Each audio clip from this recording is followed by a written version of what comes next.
grisly details.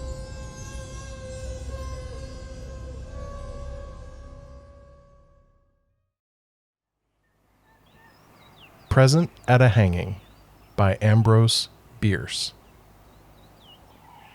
Performed by Don Tackett.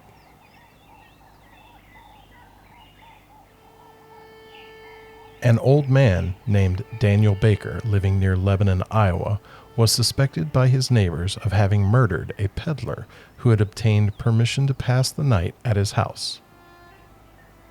This was in 1853, when peddling was more common in the Western country than it is now, and was attended with considerable danger.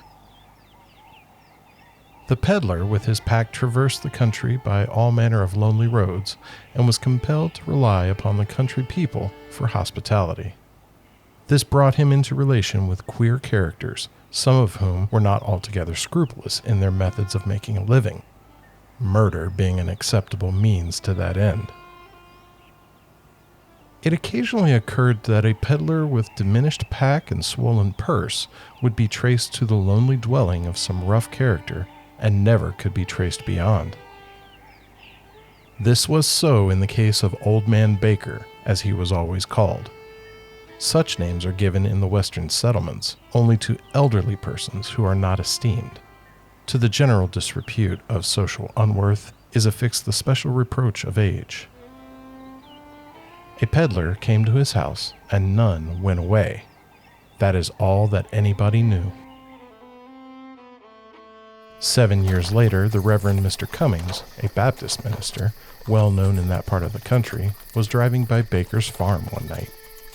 It was not very dark. There was a bit of a moon, somewhere above the light veil of mist that lay along the earth. Mr. Cummings, who was at all times a cheerful person, was whistling a tune, which he would occasionally interrupt to speak a word of friendly encouragement to his horse. As he came to a little bridge across a dry ravine, he saw the figure of a man standing upon it, clearly outlined against the gray background of a misty forest. The man had something strapped to his back and carried a heavy stick, obviously an itinerant peddler. His attitude had in it a suggestion of abstraction, like that of a sleepwalker. Mr. Cummings reined in his horse when he arrived in front of him, gave him a pleasant salutation, and invited him to a seat in the vehicle. "If you're going my way," he added. The man raised his head, looked him full in the face, but neither answered nor made any further movement. The minister, with good-natured persistence, repeated his invitation. At this, the man threw his right hand forward from his side and pointed downward as he stood on the extreme edge of the bridge. Mr. Cummings looked past him over into the ravine, saw nothing unusual, and withdrew his eyes to address the man again. He had disappeared. The horse, which all this time had been uncommonly restless, gave at the same moment a snort of terror and started to run away. Before he had regained control of the animal, the minister was at the crest of the hill 100 yards along.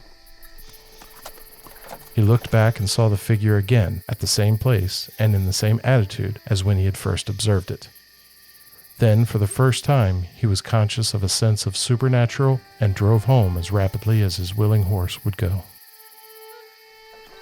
On arriving at home, he related his adventure to his family, and early the next morning, accompanied by two neighbors, John White Cornwall and Abner Razor, returned to the spot. They found the body of Old Man Baker hanging by the neck from one of the beams of the bridge, immediately beneath the spot where the apparition had stood. A thick coating of dust, slightly dampened by the mist, covered the floor of the bridge, but the only footprints were those of Mr. Cummings' horse. In taking down the body, the men disturbed the loose, friable earth of the slope below it, disclosing the human bones already nearly uncovered by the action of water and frost. They were identified as those of the lost peddler.